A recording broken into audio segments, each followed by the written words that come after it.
Hello gamers, welcome to Video Games in the World. My name is John, and today we have a special. Not an episode because Season 1 is already over, but a new one.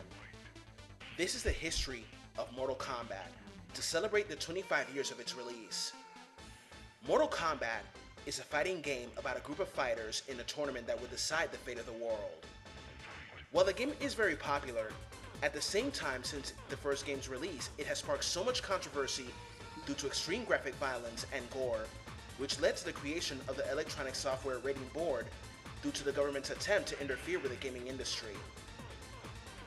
The game spawned numerous sequels, toys, 2 live-action movies, live-action shows, and even a cartoon series as well. And even after 25 long years, the series is still very popular as much as other fighting games like Street Fighter, Tekken, Dead or Alive, and many more. And now, ladies and gentlemen, it's time to dive into the world of Mortal Kombat by exploring its origins, games, and plots of the game. Enjoy.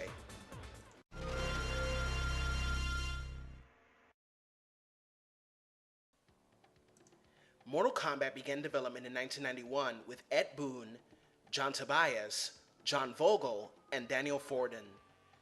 In 2009, Boon said that the development of the original game consisted only of them, only 4 guys at the time. Boon was the programmer, Tobias and Vogel dealt with the graphics, and Forden dealt with the sound, and literally, that was the entire team. Originally, Boon and Tobias were approached to create a game based on the 1992 film Universal Soldier, where a digitized version of Jean-Claude Van Damme was fighting bad guys. The inspiration behind the game to be hard-edged and realistic came from movies such as Enter the Dragon and Bloodsport. The characters in the game look more realistic compared to the cartoon looks of Street Fighter. Boon and Tobias continued their project even after the deal of using Bloodsport fell through. Ironically though, the character of Johnny Cage was a spoof based on Van Damme himself. John Tobias has said that his inspiration for this game derived from Chinese mythology and some of the stories rumoring the events of the Shaolin monks. What Americanized Tobias' obsession with supernatural kung fu movies was the 1980s movie Big Trouble in Little China, although it was not his biggest influence. What really influenced him was movies such as the Sui Hark films, Sioux Warriors, and The Swordsman, which Tobias and Boon had to get from bootleggers in Chicago's Chinatown. Tobias' writing and artistic input on the series ended in 1997, 20 years ago. 15 years later, he said, "I knew exactly what I was going to do with the future story. A few years ago, I wrote a sort of sequel to the first MK film and an advancement to the game's mythological roots. The goal was not to run away from what became before with a retelling, but to move the themes forward. I did it for fun as an exercise in the screenwriting, but it felt good to get that out of my system." Ed Boon recalled that for 6 out of the 8 months while they were in production of the original Mortal Kombat, nobody could come up with such a name that nobody didn't hate. Some of the names suggested included Kumite, Dragon Attack, Deathblow, and just Fatality. Someone had written down combat on the drawing board for the names in Boon's office, and then someone wrote a K over the C according to Boon, just to be kind of weird. Steve Ritchie, a pinball designer at the time, was sitting in Boon's office and saw the word combat written with a K and said to Boon, "Why don't you just name it Mortal Kombat?" And that name just stuck. Since then, the series uses the letter K in place of C for various words containing the hard C sound. According to Boon, during the MK game's development, they usually spell the regs correctly and only corrected written with a K, correct. When one of the developers points out, they should do it. The characters of the original Mortal Kombat and its initial sequels were created using digitized sprites, mostly based on film actors, as opposed to drawn graphics. The early games were known for their extensive use of palette swap, a practice of recoloring certain sprites to appear as different characters, which was used for the ninja characters.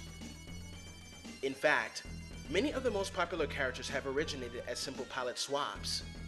In the very first game, the male ninja fighters were essentially the same character, only the colors of their attire, fighting stance, and special techniques indicated the difference.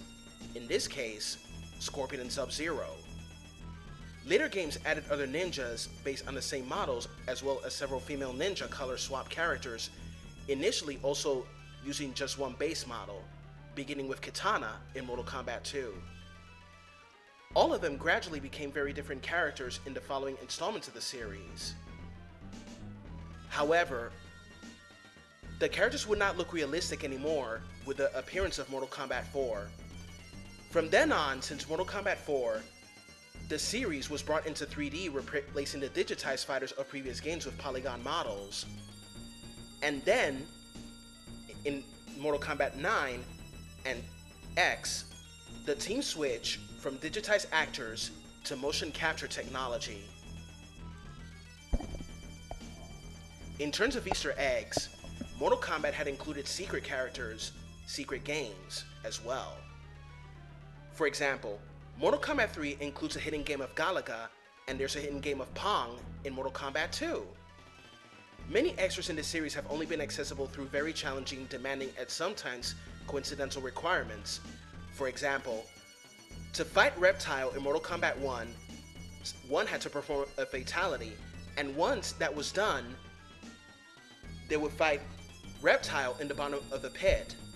However, another private joke was hidden as well. A red ninja called Error Macro, which led to the creation of the character Ermac in Mortal Kombat Trilogy and future games as well. Another private joke was a hidden character Noob Saibot, who has appeared in various versions of Mortal Kombat 2. The character's name derived from two of the series' creators' surnames spelled backwards, Ed Boon and John Tobias. Some Easter eggs originated from in-jokes between members of the development team. One example is the word Toasty, which found its way into the game in the form of a small image of sound designer Dan Forden, who would appear in the corner of the screen during gameplay after performing an uppercut and yell the phrase, Toasty. This egg was also the key to unlock the hidden character, Smoke, which happened in the Portal stage. In Mortal Kombat 4, Forden would say Toasty 3D after Scorpion did his burn fatality, a reference to the fact that it's the first 3D game of the series. The word is also found in Mortal Kombat Shaolin Monks, appearing randomly after the character pulls off a chain of hits. Though the picture of Forden unfortunately was removed for that tile, but it was brought back for the 2011 game Mortal Kombat, which was a reboot of the series. The first Mortal Kombat game was published and developed by Midway, Acclaim, and Skulltured Software. The game was released in the summer of 1992 on the arcades, and also on various consoles and handhelds. Since its release, the game has become a worldwide phenomenon, competing against Street Fighter at the time. Also, this is the game that led to the creation of the ESRB. The story takes place in a tournament called Mortal Kombat, a tournament created by the Elder Gods in order to keep the realms in check, and for realms to defend themselves against greater odds. Whichever realm won 10 consecutive tournaments, then that realm will merge and invade the other realm. Now, on Earthrealm, Outworld has won 9 consecutive tournaments, and this 10th tournament would decide the world's fate. The Thunder God Raiden has mentored 3 special warriors to fight these evil forces.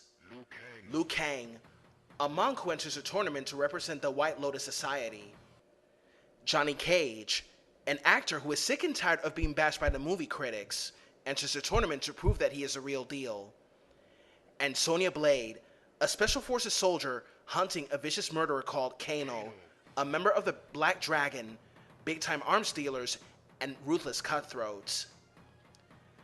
There's also a specter from the Netherrealm called Scorpion. Once a ninja of the Shirai Ryu clan, enters a tournament to kill his deadliest enemy, Sub-Zero, a member of Scorpion's rival clan, the Lin Kuei. Players can choose 1 out of 7 fighters. They can perform melee and special attacks against their opponents, When opponents are too weak to fight at the end of the second or third round, they have a short time to finish them off with a fatality. Mortal Kombat is played from 1 to 2 players. Players can play against a CPU or against a friend or a family member. When beating the game, characters have their respective endings, whether they are good or evil. The game tells a story of not only the game, but also of the characters. In this game, players can block and attack, of course. When playing solo, players must fight against various opponents, which the first part includes a mirror match. While fighting, players are given the chance to test their might by breaking wood, iron, and diamond items, giving them a much higher score. After the mirror match, they must fight in endurance battles, which means fighting against 2 different characters. When one is beaten, the other one shows up and must be defeated before the player himself is defeated. After the 3rd endurance match, the player faces off against the Shokan Prince, Goro. After Goro is defeated, they face off against Shang Tsung himself. The differences between the arcade and the Super NES versions is this. The violence in the arcade was kept, such as Johnny Cage's fatality uppercut and Sub-Zero's spine rip fatality. The Super NES violence was greatly toned down, in which blood was replaced by saliva, and Johnny Cage and Sub-Zero's fatalities were heavily edited.